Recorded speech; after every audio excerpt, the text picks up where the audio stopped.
नमस्कार।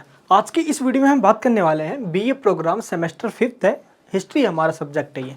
आज मैं आपको बताऊंगा इंपॉर्टेंट चैप्टर्स, देन जो चैप्टर्स बताने वाला हूं मैं इन सभी चैप्टर्स को मैं एक्सप्लेन भी करूंगा और इसी के साथ आपकी जो प्रिपरेशन होगी इस पर नेक्स्ट लेवल की होने वाली है, ताकि इस बार 5th और 6th सेमेस्टर 3rd ईयर है, लास्ट ईयर है, ये दबा के मार्क्स आएंगे आपके, ताकि मेरिट में आपका नाम आ जाएगा, हायर एजुकेशन के अंदर एंट्रेंस नहीं देना पड़ेगा। तो अब आपको थोड़ा फोकस करना है, स्टार्टिंग से मेरी क्लासेस को देखते जाना है, आपको पूरा प्रिपरेशन हो जाएगा, कुछ पढ़ने की दोस्तों जरूरत ही नहीं पड़ेगी आपको। चलिए एक बार जो आपका सिलेबस है कि आपने उसको देखा है, तो सिलेबस में जितने भी चैप्टर्स हैं, तो आज के इस क्लास में मैं आपको चैप्टर्स का ओवरव्यू दूंगा और आपको बता दूंगा कि इस चैप्टर में हमें ये चीज़ पढ़ना है। और उसके बाद फर्स्ट चैप्टर से लेकर एंड में आपके जितने भी 5 यूनिट है शायद, हाँ जी, तो टोटल 5th यूनिट तक मैं वीडियोस बना दूंगा और एक एक करके सारी वीडियोस आप देख लेना, पूरी प्रिपरेशन हो जाएगी। Political science, Hindi, English, education, economics, सभी सब्जेक्ट की वीडियोस आएगी इस चैनल के ऊपर। अभी के अभी सब्सक्राइब कीजिए और बेल आइकन ऑन कीजिए ताकि ऐसे वीडियोस आपसे मिस ना हो जाए। टॉपिक को दोस्तों हम स्टार्ट करते हैं। चलिए सबसे पहला क्वेश्चन जो है आपके सामने यहाँ पे देख लीजिए, जो आपके इस फर्स्ट चैप्टर से आने वाला है और इस चैप्टर से एक ना एक क्वेश्चन आना कंपलसरी है। क्यों? क्योंकि इस चैप्टर में ही है लिखा हुआ अवधारणा और परिभाषा, विश्व इतिहास क्या है, यानी कि concept and definition, what is world history. इससे एक क्वेश्चन आ जाता है। अब इसमें आपको पढ़ना क्या है, एक आपको ये भी तो पता होना चाहिए। चलिए आपको मैं पहले समझा देता हूँ। देखिए, अगर आपने चैप्टर्स के ओवरव्यू समझ लिए, चैप्टर की पूरी राम कहानी समझ में आ जाएगी, पेपर में पूरा किल्ला गाड़ कर आ जाओगे। तो कंसेप्ट को समझना। फर्स्ट चैप्टर में पहले हम ये समझते हैं कि हिस्ट्री किसे कहते हैं। बताइए आप जरा, हिस्ट्री किसे कहते हैं? कमेंट बॉक्स में बताइए जरा एक बार। आप जरा ये सोचोगे कि हिस्ट्री, अरे वो राजा महाराजाओं की कहानी नहीं पढ़ते, हड़प्पा सभ्यता, ये मौर्य एम्पायर, यही तो हिस्ट्री है हमारी। तो जब हम हिस्ट्री का हम डेफिनेशन लिखते हैं कहीं पे, तो हम किस तरीके से बोलेंगे हिस्ट्री का डेफिनेशन? देखो, हिस्ट्री उसे कहा जाता है जिसका कोई लिखित साक्ष्य उपलब्ध हो, जिसका लिखित यानी कि रिटर्न में कोई रिकॉर्ड या रिसोर्सेस हमारे पास अवेलेबल हो। अगर रिटर्न नहीं है तो वो हिस्ट्री नहीं होगा, उसको कहेंगे हम प्री हिस्टोरिक। ये चीज़ें मैं जस्ट एक नॉलेज के पर्पज से बता रहा हूँ, ठीक है। प्री हिस्टोरिक, इसको हिंदी में कहा जाता है प्रागैतिहासिक काल। प्रागैतिहासिक काल, जिसके बारे में एक ऐसा काल जहाँ पे लोग नंगे रहा करते थे, पेड़ों पर रहा करते थे, है ना, और जानवरों को मार के खाया करते थे। तो इस एज के बारे में हमें इतना नहीं पता, जो उस टाइम लोग यूज़ करते थे, हमने उसी से अंदाज़ा लगाया है, इसलिए इसको प्री हिस्टोरिक या प्रागैतिहासिक काल कहा जाता है। मैं हिस्ट्री नहीं पढ़ा रहा आपको, मैं जस्ट एक चीज़ ये बता रहा हूँ कि कंसेप्चुअल जो कंसेप्ट है आपका वो क्लियर होना चाहिए। अब जब हम बात करते हैं हिस्ट्री की, तो हिस्ट्री का मतलब होता है कि जिसका लिखित रिकॉर्ड अवेलेबल है। तो हड़प्पा सभ्यता से लेकर अभी तक हम बात करते हैं तो रिकॉर्ड हमारे पास है ही है भाई। वहाँ पे बेशक उसकी लैंग्वेज पढ़ी नहीं गई, हड़प्पा सभ्यता, मौर्य एम्पायर सारा है हमारा, हम इंडियन हिस्ट्री की बात करते हैं। लेकिन जब हम बात कर रहे हैं वर्ल्ड हिस्ट्री की, तो ये वर्ल्ड हिस्ट्री क्या है हमारा? जैसे इंडियन हिस्ट्री को हमने एंशिएंट, मिडिएवल, मॉडर्न में डिवाइड किया हुआ है, वैसे पूरी वर्ल्ड हिस्ट्री को 3 पार्ट्स में बांटा गया है। पहला है एंशिएंट हिस्ट्री, वर्ल्ड का भी, ठीक है, मेसोपोटामिया, ग्रीक, चीनी, इन सब की सिविलाइजेशन की बात हो रही है इसके अंदर। एंशिएंट, मिडिएवल और मॉडर्न, 3 तरीके से बांटा हुआ है हमने। तो क्वेश्चन में क्या पूछा गया आपसे? आप सोचेंगे सर इसमें क्या बताना है, अगर एग्जाम में क्वेश्चन आ जाए एंशिएंट के बताएंगे या मिडिएवल के बताएंगे। तो आपको पहले ये बता दूं, ये जो आपका बुक है ये 20th सेंचुरी तक के जितने भी कंसेप्ट हैं उनको कवर किया गया है, यानी कि आपको बताना है मॉडर्न हिस्ट्री का कंसेप्ट। फर्स्ट चैप्टर आपका क्या है, इसको वर्ल्ड हिस्ट्री क्या हो या इसको आप कहो मॉडर्न हिस्ट्री, आधुनिक इतिहास। क्लियर है? तो जो मॉडर्न हिस्ट्री की शुरुआत है वो फर्स्ट चैप्टर से आपको बताना है। मिडिएवल और एंशिएंट का एक भी कंसेप्ट आपको चर्चा भी नहीं करना है इसमें। क्लियर है? चलिए अब मॉडर्न हिस्ट्री के ऊपर हम आ जाते हैं कि आखिर मॉडर्न हिस्ट्री में ऐसा क्या है। टॉपिक समझ में आ जाएगा आपको कब इसकी शुरुआत होती है। देखिए दोस्तों, हुआ ये 15 to 16 सेंचुरी का एक ऐसा टाइम था जब रिनेंसा मतलब आपने नाम सुना पुनर्जागरण काल का। तो रिनेंसा का एक ऐसा टाइम पीरियड था जब लोगों में जो अंधकार का टाइम था, मिडिएवल टाइम में स्टेट का काफ़ी बोलबाला हुआ करता था, स्टेट और रिलीजन आपस में मिले हुए थे। तो मिडिएवल टाइम की इस कमियों को दूर करते हुए मॉडर्न टाइम के अंदर स्टेट और रिलीजन्स को अलग किया गया, धर्म का जो बोलबाला था उसको कम किया गया, और इस तरीके से राइट लोगों के अंदर जो डिमांड है राइट्स की, political rights, equality and justice, इन सब की डिमांड उठने लग गई।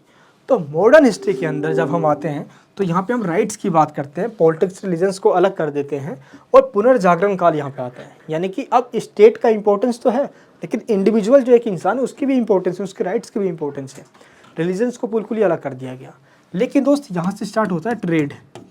धर्म में सुधार किया गया मॉडर्निटी के अंदर, है ना, रिफॉर्मेशन इन रिलीजन, जिसमें प्रोटेस्टेंट एंड कैथोलिक जो धर्म में विभाजन किया गया, क्योंकि पहले ईसाई धर्म का बोलबाला हुआ करता था, जो चर्च का करता था वही स्टेट माना करता था, क्योंकि यूरोपियन कल्चर है हमारा भाई, वो यूरोप से ही स्टार्ट हुई, पूरी दुनिया में अंदर फैलते चली गई, ठीक है। तो उसके बाद जब ट्रेड काफ़ी स्प्रेड हुआ तो यहीं से स्टार्ट होती है व्यापारिक क्रांति।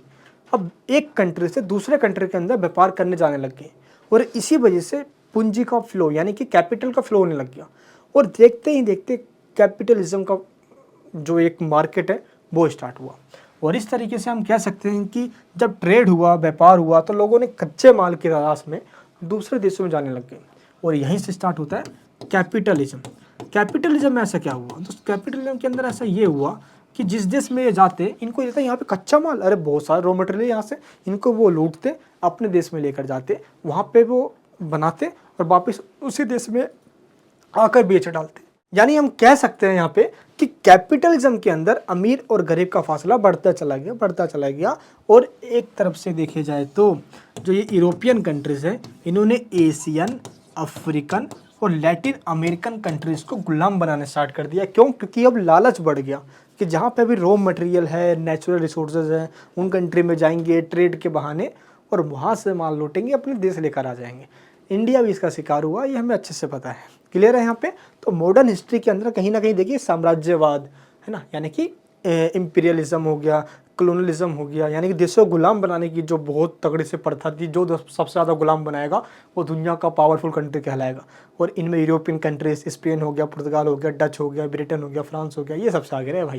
तो ये पूरी कहानी रही है हमारी। तो 19 और 20 सेंचुरी एक ऐसा टाइम था जब लोगों ने अपने देश के अंदर डेमोक्रेसी की डिमांड करी और इन विदेशियों को भगाओ यहाँ से, हमें आज़ादी चाहिए। तो अफ्रीकन, लैटिन अमेरिकन और एशियन कंट्रीज़ के द्वारा ये जो उपनिवेशवाद के विरोध में, कॉलोनिज्म के विरोध में जो ये स्ट्रगल किया गया, इसी की चर्चा करेंगे हम 20 सेंचुरी के अंदर। तो मॉडर्न हिस्ट्री की शुरुआत हमने देखा कि कहाँ से होती है और ये बिल्कुल पीक पे पहुंच जाती है जब देशों के अंदर लोगों ने आज़ादी की बात करनी स्टार्ट कर दी। 20 सेंचुरी भारत पे भी रहा, और इसी टाइम पे जो वर्ल्ड वॉर फर्स्ट हुआ, वर्ल्ड वॉर सेकंड हुआ, ना जाने कितने छोटे छोटे युद्ध हुए, 2 महायुद्ध हुए, जापान के नागासाकी, हिरोशिमा पे एटम बम्स भी गिराए गए। तो ये सारी घटनाएं हमने 20 सेंचुरी के अंदर देखा है। तो इस तरीके से ये हमारा पूरा वर्ल्ड हिस्ट्री स्टार्टिंग से लेकर जब इसकी स्टार्टिंग होती है, आप कह सकते हो कि सन 1600 से इसकी स्टार्टिंग होती है, और मॉडर्न हिस्ट्री तो अभी तक चल ही रहा है। आज तो कंटेम्प्रेरी वर्ल्ड चल रहा है पूरा, बिल्कुल समकालीन, ठीक है। तो इस तरह से पूरी हमें कहानी इस वर्ल्ड हिस्ट्री में बतानी है। जब मैं इस चैप्टर को बिल्कुल डीपली समझाऊंगा, फर्स्ट चैप्टर, तो फुल दिल खोल कर समझाने वाला हूँ आपको। आई होप आपको कंसेप्ट समझ में आ गया होगा कि इसमें हम अच्छा इस चीज़ की बात करने वाले हैं। शुरुआत करना है और गुलामी तक लेकर आना है। गुलामी के बाद देशों ने जब आज़ादी के लिए संघर्ष करने स्टार्ट किए, उस टाइम से लेकर जब वो आज़ाद हो गए, वहाँ तक लाके आंसर को ख़त्म कर देना है। इस चैप्टर में हमें ये पढ़ना है। कंसेप्ट क्लियर है? आते हैं अपने हम फर्स्ट चैप्टर के बाद सेकंड चैप्टर के बाद। कई बच्चे सोच रहे हैं अरे वाह यार सर चैप्टर ही समझ में आ गया सर, तो यार अरे बड़ा मज़ा आने वाला है, देखते रहिए। फर्स्ट वर्ल्ड वार ये हमारा है सेकंड यूनिट। सेकंड यूनिट के अंदर हमें क्या पढ़ना है? World war first. देखो अभी मैंने आपको एक चीज़ बताया, जो भी चैप्टर होंगे ना सारे इंटरकनेक्शन है, आपको लिंक बना के समझना है। लिंक, ये फ्लो टूटा रायता फैल जाएगा, फ्लो मत टूटने देना। हुआ क्या, मैंने आपको भी बताया कि दुनिया के देशों में एक लालच फैल गया, और सबसे ज़्यादा लालच इन डकैतों, चोर लुटेरों, यूरोपियन कंट्रीज़ के अंदर। इनको लगा कि जो सबसे ज़्यादा देशों को गुलाम बनाएगा वो दुनिया पर राज करेगा। अब ब्रिटेन को खुद देख लो यार, लगभग 17+ कंट्री पे इसने अपना राज किया है। स्पेन, पुर्तगाल को देख लो यार। तो इसी तरह से होड़ सी मच गई थी कि कौन दुनिया पे सबसे ज़्यादा राज करेगा, और इसी होड़ में ये आपस में लड़ते, और आपस में इस लड़ाई झगड़े ने, जैसे क्या होता है कि जब हम क्लास रूम में बैठा करते थे अपने स्कूल के टाइम, बता रहा हूँ भाई, अब सबके साथ भी हुआ होगा ऐसा कि जिसके पास जितने ज़्यादा बंदे हैं उसको कोई फालतू नहीं बोलता। फालतू बोलते बेटा बाहर मिल, तो बंदे से पिटवाऊंगा मैं, डर सा होता था ना ये। तो जिस पे जितने ज़्यादा बंदे उसको नहीं चला करती थी। तो ये कंट्री भी ऐसा सोचते कि जो कंट्री सबसे ज़्यादा देशों को गुलाम बनाएगा वो पावरफुल कंट्री कहलाएगा। ब्रिटेन इसमें सबसे ज़्यादा आगे निकल गया भाई। इसी को देखते देखते जब ये होड़ सी मची, तो इसका रीजन बना वर्ल्ड वॉर फर्स्ट। अब हुआ ये कि दोस्त वर्ल्ड वॉर फर्स्ट होता है 1914 से लेकर 1918 तक। हुआ क्या कि दो ग्रुप्स में हम डिवाइडेड हो गया था पूरा वर्ल्ड। एक तरफ था सेंट्रल पावर, कौन सा पावर? सेंट्रल पावर, केंद्रीय शक्ति। और एक तरफ था कौन सा पावर? एलियंस पावर, मित्र शक्ति, मित्र देश। सेंट्रल पावर में जर्मनी था, ठीक है, एंड इधर ऑस्ट्रिया हंगरी था, ये सब सेंट्रल पावर में थे। और जो अलियंस पावर है इसके अंदर रसिया हो गया, इटली हो गया, अमेरिका हो गया, ये सारे कंट्री इसके अंदर हुआ करते थे, फ्रांस वगैरह, ब्रिटेन वगैरह अलियंस पावर के अंदर। अब हुआ ये कि ये दोनों ग्रुप चाहते थे कि बस किसी तरीके से पावरफुल बनना है भाई हमें, तो यार तो दबा के। और इन्होंने भी अपने आपस में अलियंस के लिए, अलियंस मतलब संधि कर ली कि भाई सुन, हम आपस में बंदे बन गए हैं, संधि एग्रीमेंट कर लिए हैं, अगर हम में से किसी पे कोई आँच डाली ना तो मिलके पे लेंगे उसको। और इस तरीके से इन्होंने एग्रीमेंट कर लिया सेंट्रल पावर ने, जर्मनी, ऑस्ट्रिया हंगरी, ठीक है, अच्छे से समझना आप। और एलियंस वालों ने भी ऐसे कर लिया भाई। आगे चल के हुआ ये कि ऑस्ट्रिया हंगरी, ध्यान रखना ऑस्ट्रिया किस में? सेंट्रल पावर में है। आगे चल के दोस्तों हुआ क्या कि 1914 के अंदर, 1914 के अंदर ऑस्ट्रिया के राजा, इसका नाम था फर्डिनेंड। ऑस्ट्रिया के राजा कहाँ गए थे? सर्बिया गए हुए थे। कहाँ पे? सर्बिया गए हुए थे अपनी बीवी के साथ।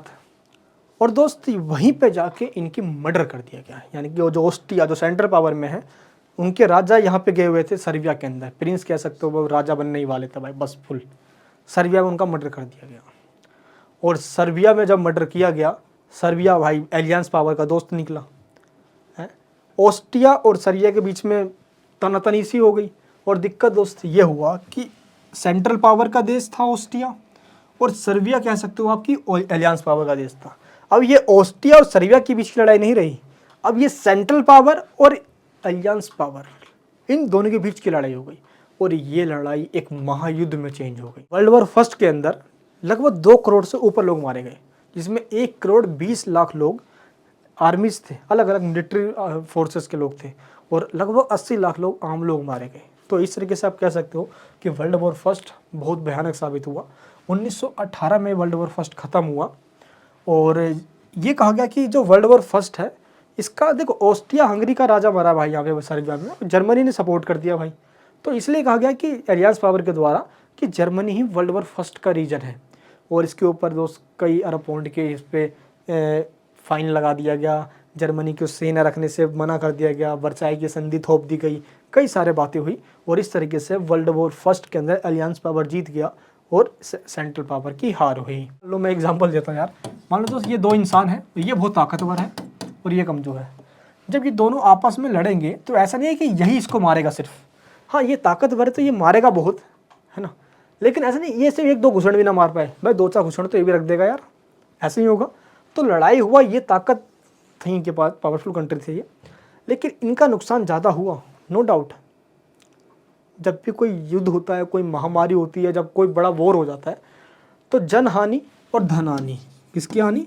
जन यानी लोगों की हानि, धन यानी कि वेल्थ यानी कि पैसा, इन दोनों की बर्बादी होती है। किसी का ज़्यादा होता है तो किसी का कम होता है, लेकिन दोनों तरफ से होता है। ये इसका सबसे बड़ा कॉन्सिक्वेंस था, यानी कि ये सबसे बड़ा इसका परिणाम था ये। और यूरोपियन कंट्रीज़ पे इसका बहुत बड़ा प्रभाव पड़ा। ये बताऊँगा आपके मैं अपने इस चैप्टर के अंदर। पूरी कहानी अभी बता दूँ इसी वीडियो के अंदर, एक ही वीडियो में दो, पूरे चैप्टर ही तो बताना है यार इस तरीके से। अब हुआ क्या, नेक्स्ट है लीग ऑफ नेशन। अब चलिए फिर से इस स्टोरी पे आ जाइए। जैसे वर्ल्ड वॉर फर्स्ट ख़त्म होता है 1918 के अंदर, तो दुनिया को लगता है यार क्यों ना ऐसा एक संगठन बनाते हैं, एक ऐसा ऑर्गेनाइजेशन बनाते हैं जो सभी दुनिया के देशों पे अपनी नज़र बना के रखे और कभी कोई वॉर ना होने दे। और ये पता किसने कहा? अमेरिका के राष्ट्रपति थे उस टाइम, वुडरो विल्सन ने कहा। और वुडरो विल्सन के द्वारा ये कहा गया ठीक है भाई बना लेते हैं, और एक संगठन बनाया गया जिसका नाम था लीग ऑफ नेशन। ये दोस्त 1920 में बनाया गया था, ठीक है। और 1920 में बना तो लिया गया इसको, और अमेरिका के कहने पे ही बनाया गया, लेकिन दुर्भाग्य की बात यह है कि America he league of nation में शामिल नहीं हुआ। क्यों नहीं हुआ? अमेरिका कभी भी किसी भी संगठन में शामिल होगा तो तभी हो सकता है जब वहाँ की सीनेट कह दे, जिसको हम भारत में राज्यसभा कहते हैं, उसको अमेरिका में सीनेट कहा जाता है, अपर हाउस है वहाँ की। तो सीनेट ने मना कर दिया भाई, अमेरिका इसमें शामिल हुआ नहीं। तो रसिया वगैरह, इटली वगैरह, जापान, उस टाइम तो परमानेंट मेंबर हुआ करता था जापान, सोलो, जिसको आज परमानेंट मेंबर है ही नहीं यूएनओ के अंदर। तो लीग ऑफ नेशन बना दिया गया और आगे चल के सबको लगा था भाई अच्छा लीग ऑफ नेशन बना है, शांति बना के रखेगा। और इसका मेन मकसद ही ये था कि वर्ल्ड वॉर सेकंड ना होने देना। जैसे वर्ल्ड वॉर फर्स्ट तो हो गया था, वर्ल्ड वॉर सेकंड ना होने देना। दुनिया वाला तो देखते हैं भाई होने देता ही नहीं देता भाई। एक एक करके कभी जापान, कभी चीन अटैक करता, चीन मंचूरिया पर अटैक करता, जापान कहीं अटैक करता, कोई किसी इथोपिया पर अटैक कर रहा है। एक एक करके एक दूसरे देशों पे अटैक होना स्टार्ट हुआ। 1930 के अंदर, 1932 के अंदर लीग ऑफ नेशन ने किसी का भी कुछ नहीं उखाड़ सका। इसके आंखों के सामने एक देश दूसरे देशों पर अटैक कर रहा है। हद तो जब हो गई जब 1939 के अंदर 1 सितंबर का दिन था, तो जर्मनी ने पोलैंड पे अटैक कर दिया। किस पे? पोलैंड पे। जर्मनी था एक्सिस पावर के अंदर, किस में? एक्सिस पावर में। और पोलैंड दोस्त था एलियंस पावर का। अमेरिका, ब्रिटेन, फ्रांस, ये सब एलियंस पावर है, ये इसका दोस्त था पोलैंड, ठीक है। और एक्सिस पावर में था जर्मनी, जापान और इटली।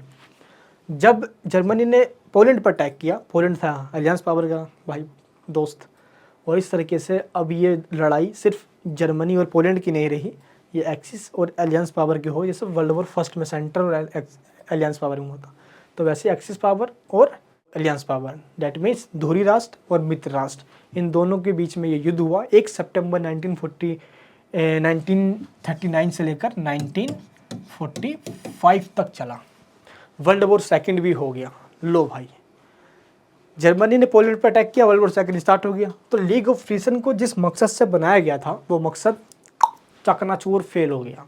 यानी कह सकते हो कि ब्रेकअप, रिलेशन नहीं चल पाई, और इस तरीके से लीग ऑफ नेशन को ख़त्म कर दिया गया। 24 अक्टूबर 1945 को लीग ऑफ नेशन की तरह एक और संगठन बना दिया गया, जिसका नाम था यूएनओ, यूनाइटेड नेशन ऑर्गेनाइजेशन। पता है ना आपको अच्छे तरीके से ये। और यूएनओ को काम दिया गया सेम वही कि वर्ल्ड वॉर सेकंड तो हो गया, 1945 में ख़त्म भी हुआ। 2 सितंबर 1945 को हिटलर ने जब आत्महत्या करी। काफ़ी इसके ऊपर थ्योरीज वगैरह भी है, कभी और डिस्कस करेंगे उसको। और हुआ यह कि 1945 में यूएनओ बना दिया गया, मकसद सेम रखा गया, वर्ल्ड वॉर थर्ड कभी नहीं होने देना है। और अभी तक वर्ल्ड वॉर थर्ड तो नहीं हुआ दोस्त। रसिया भी ने भी अटैक किया ना यूक्रेन पे, ना जाने अमेरिका कभी अटैक करता है, कभी कोई अटैक करता रहता है। यूएनओ की भी इतनी नहीं चलती यार, साफ शब्दों में तो यही बताऊँ आपको। लेकिन वर्ल्ड वॉर थर्ड नहीं हुआ है कभी अभी तक तो, इसलिए यूएनओ को इस चीज़ में सफल माना जा रहा है, ठीक है। लेकिन इसकी भी अपनी कुछ कमी है यूएनओ की। आई होप आपको ये चीज़ समझ में आ गया कि लीग ऑफ नेशन क्या था, क्यों फेल हुआ, और यूएनओ क्यों बनाया गया। लीग ऑफ नेशन में अमेरिका शामिल नहीं हुआ था, लेकिन यूएनओ के अंदर 24 अक्टूबर 1945 का जो यूएनओ बना, तो इसमें अमेरिका शामिल हो गया, क्योंकि इस टाइम अमेरिका के राष्ट्रपति रूजवेल्ट हुआ करते थे। क्लियर है यहाँ पे। बात करते हैं अपने थर्ड यूनिट की।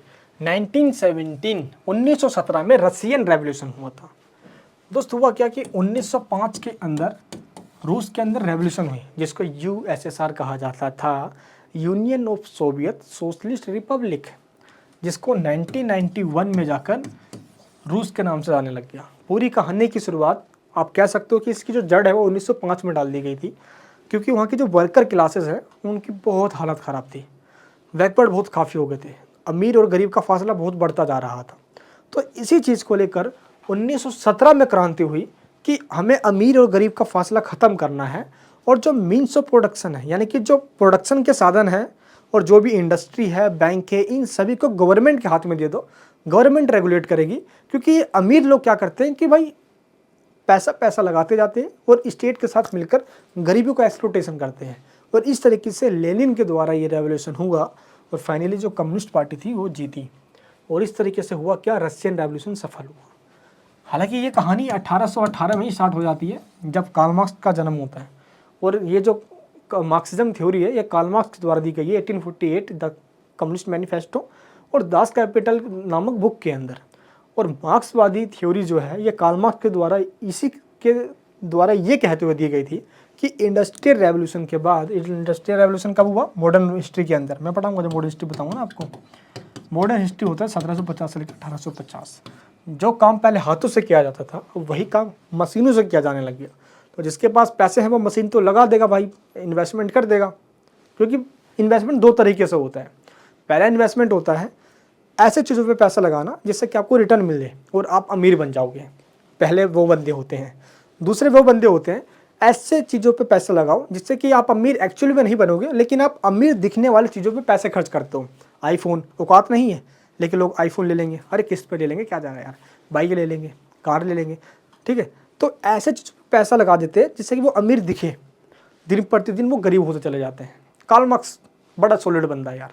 कुछ लोग वाकई में ऐसे लोग होते हैं जो एक्चुअली में पैसा ऐसी जगह इन्वेस्ट करते हैं और अमीर बन जाते हैं यार। इंडस्ट्रियल रेवोल्यूशन के बाद जो अमीर गरीब का फासला ये बढ़ता चला गया और यही इसी ने तो चिंगारी डाल दी, लोगों में जान फूंक दी, जो रशियन रेवोल्यूशन के कारण बनता है। ऐसा क्यों?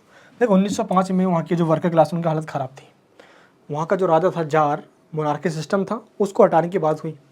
1917 में रशियन रेवोल्यूशन हुआ। फाइनली यहाँ पे अब स्टेट कंट्रोल इकोनॉमी आ गया और वर्ल्ड में पहली बार ऐसा हुआ था कि एक कैपिटलिज्म के अपोजिट नई आइडियोलॉजी आई है जिसका नाम था कम्युनिज्म या सोशलिज्म, आप किसको कह जाते हो, जहाँ पे स्टेट कंट्रोल इकोनॉमी है।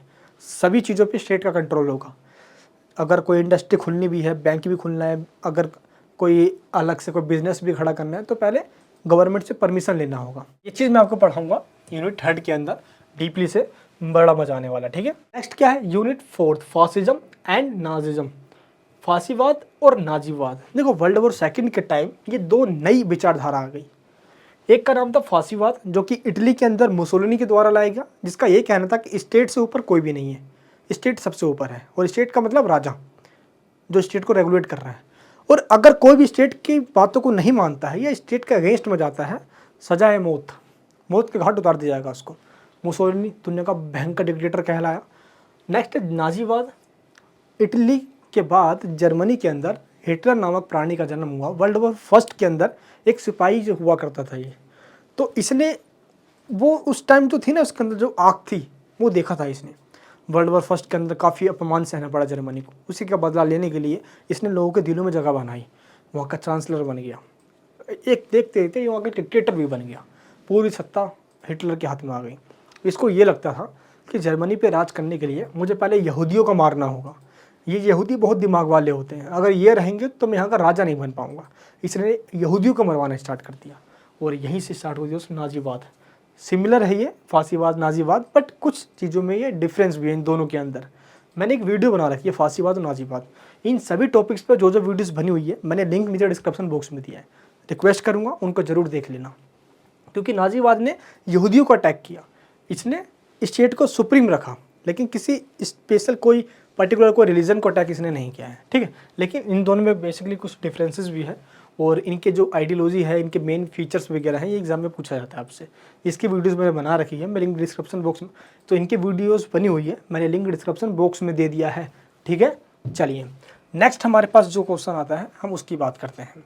क्या है 5th यूनिट में, मॉडर्निटी, राइट्स एंड डेमोक्रेसी। मैं भी आपको इंपॉर्टेंट बता दूंगा क्या क्या करना है, पहले मैं चैप्टर को ओवरव्यू दे देता हूँ। ये जो आएंगे आपके शॉर्ट नोट्स में पूछे जाएंगे, वो 3 क्वेश्चन लॉन्ग में आते हैं और लास्ट का जो आपको 8 क्वेश्चन होता है जो कि शॉर्ट्स में होते हैं। शॉर्ट में 4 ऑप्शन होते हैं, 2 करना होता है, ये आपको सही से पता ही है, तो शॉर्ट्स में पूछे जाता है ये जो शॉर्ट नोट्स होते हैं ना। ये पहले तो 5th है पॉइंट हमारे पास, ये है मॉडर्निटी यानी कि आधुनिकता। यहीं से साम्राज्यवाद की स्टार्टिंग होती है। मैंने मॉडर्निटी पे एक वीडियो बनाई हुई है, आपके एग्जाम के अंदर मॉडर्निटी पे एक क्वेश्चन आना कंपलसरी है, ठीक है। मॉडर्निटी सही से वर्ड समझना, इसको हिंदी में कहते हैं आधुनिकता। कैसे इसकी शुरुआत हुई आधुनिकता की, वीडियो बनी हुई है, देख लेना। राइट्स एंड डेमोक्रेसी, क्योंकि मॉडर्निटी के टाइम पे ही लोगों ने राइट्स की डिमांड करी, मैंने आपको पहले ही बताया, और डेमोक्रेसी की डिमांड हुई। इंडिया भी उसी में शामिल है भाई, डेमोक्रेसी हमने भी डिमांड करी, अंग्रेज हम पे राज कर रहे थे। तो इसमें जो 4 पॉइंट्स दिए गए हैं शॉर्ट नोट्स के अंदर, हिंदी मीडियम वाले यहाँ पे दे सकते हैं। पहला है मत अधिकार आंदोलन। कौन सा आंदोलन? मत अधिकार, जिसको सब ग्रेट मूवमेंट भी कहा जाता है। और ये इंग्लैंड में इसलिए स्टार्ट किया गया महिलाओं के द्वारा ताकि वोटिंग का राइट उनको मिले। तो वोटिंग के राइट को लेकर 1856 में ये इंग्लैंड से स्टार्ट हुआ और पूरे इंग्लैंड की महिलाओं ने मिलकर वोटिंग के राइट को लेकर ये मूवमेंट चलाया। भारत इकलौता ऐसा कंट्री कह सकते हो दुनिया में, इतना बड़ा कंट्री, जिन्होंने आज़ादी के टाइम पे महिलाओं को भी वोट्स का राइट्स दिया। कई वेस्टर्न कंट्रीज़ के अंदर महिलाओं को ये राइट्स नहीं मिला था, काफ़ी स्ट्रगल करना पड़ा इसके लिए। नेक्स्ट पॉइंट क्या है, B point, anti colonial struggle Indonesia के अंदर बताना है। यानी कि कॉलोनियल मतलब गुलामी, एंटी मतलब विरोध। तो गुलामी के विरोध में, उपनिवेशवाद के विरोध में जो इंडोनेशिया के अंदर जो स्ट्रगल किया गया, इसके बारे में बताना। देखो, आसियान का आपने नाम सुना है, जिसकी स्थापना 8 अगस्त 1967 को हुई थी। ये वही आसियान है जो भारत के पड़ोसी देश हैं, जिसके अंदर Indonesia, Malaysia, Philippines, Singapore, Thailand, IMPST country आते हैं। और इन 5 कंट्री के द्वारा ही आसियान को बनाया गया था। तो उसमें एक कंट्री है इंडोनेशिया। इस इंडोनेशिया पे काफ़ी जुल्म हुआ है, और एक कंट्री, 2 कंट्री ने, कई कंट्रियों में मिलकर गया है। सबसे पहले 16वीं सेंचुरी के अंदर पुर्तगालियों ने भाई इस पर कब्जा किया। 17 से लेकर 20 सेंचुरी तक कह सकते हो आपकी डच ने इस पर कब्जा किया। ब्रिटिश ने, अंग्रेजों ने 1811 से लेकर 1816 तक इस पर कब्जा रखा अपना। उसके बाद जापान ने भी फुल दबा के मजा लिया 1942 से लेकर 1945 तक। इंडोनेशिया पे दोस्तों बहुत मतलब कि कह सकते हो कि अत्याचार हुए, काफ़ी ओप्रेस हुआ ये, और फाइनली जाके इंडोनेशिया आज़ाद होगा। तो पूरी इंडोनेशिया की कहानी में इंडोनेशिया वाले चैप्टर में बताने वाला हूँ आप सभी को। Next the formation of the United nation. United nation कैसे बना? लीग ऑफ नेशन के बाद जो उसका उत्तराधिकारी बना वो UNO है। लीग ऑफ नेशन का काम था वर्ल्ड वॉर सेकंड ना होने देना, लेकिन वर्ल्ड वॉर सेकंड हो गया। अब UNO का काम है वर्ल्ड वॉर थर्ड ना होने देना, दुनिया में सिक्योरिटी बना के रखना है। अब वर्ल्ड वॉर थर्ड हो या ना हो, लेकिन सिक्योरिटी भी कहीं कर पाता है यार। ये परमानेंट मेंबर इस पर कब्जा रखते हैं अपना, कभी रसिया तो कभी अमेरिका, कभी चाइना, ब्रिटेन का ये फ्रांस है। तो इसमें काफ़ी रिफॉर्मेशन करना है, इसके ऊपर सुझाव भी देना है। इसके ऊपर मैंने वीडियोस बना रखी है, लिंक डिस्क्रिप्शन में दे दूँगा। नेक्स्ट आर्ट एंड पॉलिटिक्स के ऊपर पैब्लो पिकासो का विचार बताना आप सभी को, ठीक है। स्पेनिश पेंटर था ये, जिसने क्यूबिस्ट मूवमेंट के अंदर अपना कंट्रीब्यूशन दिया है। तो इनके जो थॉट्स है पॉलिटिकल के ऊपर, पॉलिटिक्स के व्यूज़ बताने आप सभी को। तो ये आपके मेन चैप्टर्स होने वाले हैं। टोटल 5 चैप्टर हैं। आपको इनमें से ये जो 4 पॉइंट्स हैं ये शॉर्ट नोट्स में आएगा, तो इनको सबसे एंड में करना है। आपको मैं बता रहा हूँ कि आपको सबसे पहले क्या करना है। सबसे पहले आपको वर्ल्ड वॉर फर्स्ट, इसके बाद आता है हमारा, यानी फर्स्ट चैप्टर तो आपको करना ही करना है। सेकंड जो यूनिट है, इसमें जो क्वेश्चन आता है आपसे ये पूछा जाएगा, वर्ल्ड वॉर फर्स्ट के मेन क्या रीजन्स हैं, मेन क्या रीजन्स हैं। तो आपको मैं एक ट्रिक बता दूँ, याद कर लेना। इसका जो रीजन है वो है मेन। इसका मतलब क्या होता है भाई? पहला मिलिट्रियलिज्म, यानी कि सैन्यवाद। सभी देशों ने अपनी सेनाओं को बढ़ाना स्टार्ट कर दिया। भाई जो सेना बढ़ाएगा तो लोगों ने इकोनॉमी, देशों ने इकोनॉमी पे ना खर्च करके सेना पे खर्च करने लग गए। और इसी होड़ की वजह से अब क्या होता है ना यार, कि अगर आपके पास पैसा आपके हाथ में है ना, तो खुजली होती रहती है। अभी कहाँ पे खर्च करूँ यार, अभी कहाँ पे जाऊँ, कहाँ पे ले, ये ले लूँ यार, चल आज ये ले लेता हूँ यार। एक्चुअली में होता है क्या कि यही देशों के पास मिलिट्री काफ़ी थी, खुजली हो रही थी, मुझे पिन करेगा पेट्टे उड़ा दूंगा, लो भाई मिलिट्री थी भाई। लो देशों ने जैसे कुछ भी हल्का सा होता हो अटैक कर देते। अब कोई अटैक करेगा तो थोड़ी ना आप शांत रहोगे, आप भी तो उसको फोड़ने की कोशिश करोगे। यही हुआ मिलिट्रिज्म के अंदर। क्लियर है यहाँ पे? नेक्स्ट है हमारे पास ए, यानी कि अलियांस, यानी कि गठबंधन बनाने लग गए। मैंने एग्जाम्पल दिया ना, बंदे बनाने लगे थे बंदे, वैसे सेम देशों के ट्रिपल एलियांस, कोई डबल एलियांस, अपने अपने ग्रुप को बढ़ा रहा है। और इसी ग्रुप की वजह से दूसरा ग्रुप, मान लो कि आपका ग्रुप 10 लोगों का है, दूसरे का ग्रुप 3 लोगों का है, तो वो आपसे चिढ़ेगा जरूर, जाहिर सी बात है भैया। और सेम यही कंडीशन यहाँ पे भी होता है। इसी वजह से इस एलियांस को बनाने के चक्कर में देशों ने अपनी दुश्मनी दूसरे से निकाली। ये पूरी कहानी वर्ल्ड वॉर फर्स्ट में बताऊंगा, लेकिन रीज़न याद रखना। आई का मतलब क्या है? इंपीरियलिज्म, साम्राज्यवाद। एक देश ने अपने से कमज़ोर देशों को दबाने की सोची, उस पर कब्जा करने का सोचा। अगर हम उस पर कब्जा कर लेते हैं, अपनी ताकत बढ़ा लेंगे, हमारी वैल्यू बढ़ जाएगी। यहीं से स्टार्ट होती है साम्राज्यवाद। और इस साम्राज्यवाद की होड़ ने देशों को ले डूबा, युद्ध करवा दिया। नेक्स्ट है नेशनलिज्म, राष्ट्रवाद। अपने देश से इतना प्रेम करना कि अपना देश सही से रहे, अपने देश की ज़रूरतें पूरा हो, देश की इंटीग्रिटी है ना, देश का जो नेशनल इंटरेस्ट है ये सही रहे हमारा। लेकिन नेशनलिज्म जब एक्सट्रीम नेशनलिज्म हो जाता है, वहाँ पे खतरा हो जाता है। यानी कि सिर्फ हमारा ही देश, दुनिया में सभी देश जाए बाहर में। यही हुआ इस नेशनलिज्म के आड़ में। यूरोपियन कंट्रीज ने ये कहा, जैसे कि फ्रांस हो गया, जर्मनी हो गया, या स्पेन, पुर्तगाल, कि हमें सबसे सुप्रीम बनकर रहना है, और इसके लिए हमें क्या करना होगा? दुनिया के देशों को गुलाम बनाना होगा। यही हमारे लिए नेशनलिज्म है। यूरोपियन कंट्रीज़ का नेशनलिज्म था दुनिया के देशों को गुलाम बनाना, अपने कब्जे में लेना। लेकिन नेशनलिज्म का मतलब यहाँ पे क्या है यार, कि हम अपने देश के से प्रेम करते हैं, यही तो नेशनलिज्म है एक वर्ड में कहा जाए तो। लेकिन इसकी डेफिनेशन यूरोपियन वालों ने चेंज कर दी, देशों को गुलाम बनाओ, इंपीरियलिज्म है, अपना देश सबसे सुप्रीम हो, अपने देश के अगेंस्ट में कोई बोलेगा अटैक कर देंगे उसके ऊपर। मिलिट्रलिज्म, एलियंस, इंपीरियलिज्म और नेशनलिज्म, ये 4 रीजन है, मेन रीजन है। क्लियर है यहाँ पे? तो रीजन इसमें से पूछा जाता है वर्ल्ड वॉर फर्स्ट का क्या परिणाम निकले और यूरोप पे इसका क्या प्रभाव पड़ा। ठीक है, ये आपके सेकंड यूनिट में आता है। रशियन रेवोल्यूशन के मेन रीजन्स क्या है, सोशलिज्म की विचारधारा आइडियोलॉजी है, इस पर विवाद यानी कि डिबेट किया जाता है कि सोशलिज्म कहाँ पे इम्प्लीमेंट हुआ, इसके मेन रीजन्स क्या हैं, या सोशलिज्म का मतलब क्या है कि स्टेट कंट्रोल, बट क्या ऐसा हो पाया है? क्योंकि खुद से देखोगे आप तो सोशलिज्म तो फर्स्ट टाइम हुआ इम्प्लीमेंट, लेकिन आगे चल के ये काफ़ी वीक पड़ गया था यूएसएसआर, और 1991 में ये टूट गया, इसका डिसइंटीग्रेशन हो गया, 15 देशों को मिलाकर, 15 राज्यों को मिलाकर ये बना हुआ था, सबके सब टूट गए भाई। तो इस तरीके से यूएसएसआर ख़त्म हुआ, तो इसमें डिबेट का इशू बन गया ये। ठीक है, तो 1917 जो रेवोल्यूशन है इस पर एक क्वेश्चन आपका आना ही आना है, और एक क्वेश्चन 100% लिख के ले लो भाई, फांसीवाद और नाजीवाद पे आएगा। क्लियर है? फांसीवाद और नाजीवाद पे आएगा, और ये तो आपका शॉर्ट नोट्स में आने वाला है। तो जिस तरीके से आपको मैंने बताया है, तो सिंपल ये पढ़ना है, पहले आपको इसको अच्छे से कवर कर लेना है। ठीक है, रशियन रेवोल्यूशन पे एक क्वेश्चन आने वाला है, और एक आपको करना है वर्ल्ड वॉर फर्स्ट पे तैयार। 3 क्वेश्चन ये कर लीजिए, बाकी शॉर्ट नोट्स तो आपके हैं रेडी। क्लियर है? हमारा वर्ल्ड वॉर फर्स्ट अच्छे से तैयार करना है आपको, बाकी चैप्टर फर्स्ट की कहानी मैं आपको चैप्टर में ही समझा दूंगा, आपकी सब कुछ कंप्लीट हो जाएगी। आई होप आपको टॉपिक समझ में आ गया होगा। इस सब्जेक्ट की नोट्स इंपॉर्टेंट क्वेश्चंस के अंदर दे दी गई है, लिंक नीचे डिस्क्रिप्शन बॉक्स में है। इस वीडियो को सभी जगह शेयर कीजिए ताकि सबकी हेल्प हो जाए।